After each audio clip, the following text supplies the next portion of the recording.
Hey guys, thank you so much for being a part of our midweek devotional. It's so cool to connect with you. I wanted to talk just for a couple minutes about, having a new normal. Everybody keeps talking about, I want things back to normal. I do too, believe it or not. But the fact of the matter is, I think even though things get back to normal, I think it ought to be a new normal.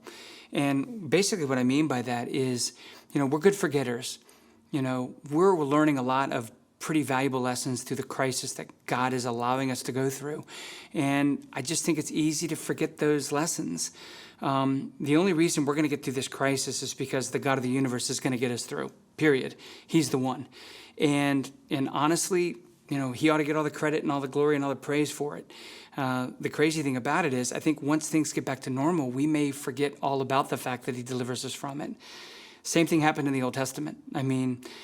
God through Moses, talked to the children of Israel and basically told them, look, God was the one that delivered you from Egypt. Don't you forget that. Whatever you do, do not forget that. He gave an incredibly powerful verse in Deuteronomy 6:10 through 12.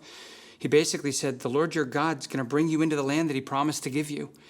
He said he's going to give you large, prosperous cities that you didn't have to build. He said, there's going to be houses. He's going to give you houses that are richly stocked with goods you didn't produce. You're going to draw water from cisterns you didn't dig. You're going to eat from vineyards and olive trees that you didn't plant. Here's the part of the verse that gets me, and I think it applies really to all of us. It says, when you have eaten your fill in this land, be careful not to forget the Lord. I think that I love the word forget there because in the Hebrew it refers to being oblivious. So basically what that tells me is that God is with me 24 hours a day, 7 days a week. Whether I'm in a valley, whether I'm on a mountaintop, no matter where I am in my life, God is always there. The problem is this, sometimes I'm just oblivious to it. And I think I'm oblivious to it when things go well, when everything's going smoothly. When I'm in a crisis, I'm focusing on God. I'm totally focusing on him. But when things are going well, sometimes I'm oblivious to him. Doesn't mean he's not there. He's still right there. And so what God says is, even though you're a good forgetter, I don't want you to forget me. I don't want you to forget how much I love you and how I brought you through this.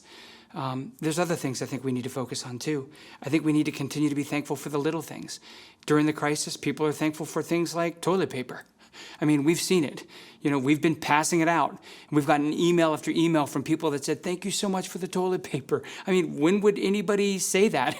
Well, probably when you're in a crisis. Probably when you're in a position where you have to focus on and being thankful for sometimes just the little things in life. And I think it's just important to do. And I think it adds happiness to our lives. The second thing is we need to be thankful for our families. Everybody has got to realize that the time that you have with your family is so short. We always say that raising children is like a season in your life. And just as fast as summer goes by and spring goes by and all these seasons pass by, the season for you being able to raise your children is going to be the same exact way. You'll blink your eyes and they will be gone. And so be thankful for the time that you have with them. Be thankful for, the little things and thankful to be able to have time with your family. The last thing is just continue to be concerned with others. Again, we're talking about a new normal. How are you going to be moving forward? What are you going to remember from the crisis moving forward? And I think prioritizing others and thinking about others more than ourselves is huge. Probably one of the most powerful verses in the Bible is Philippians chapter 2, verses 4 and 5, because it says that's what Jesus did. That's how he lived. That was his attitude. That was his mindset. His attitude was, I'm going to think about other people more than myself. And the crazy thing about it was I never linked that verse because it says, have that mind. Have that attitude, the same attitude that Jesus had. But I never linked it with the very first verse in the chapter. I never put the two together. It says in Philippians 2:1, it says, is there any encouragement from belonging to Christ? Is there any comfort from his love? I read that and it hit me like a ton of bricks the other day.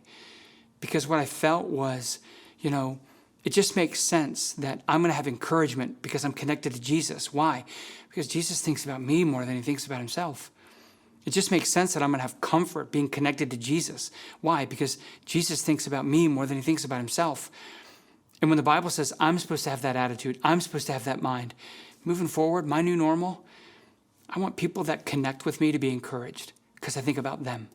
I want people to connect with me to be comforted and to feel like they're loved. Why? Because I think about them, more than I think about myself. All I'm saying is this: We are so prone to forget things. Even sometimes the most powerful miracles that God does in our lives, he is bringing us through this crisis. All I say is this: when we're through it, don't forget him. Have a new normal.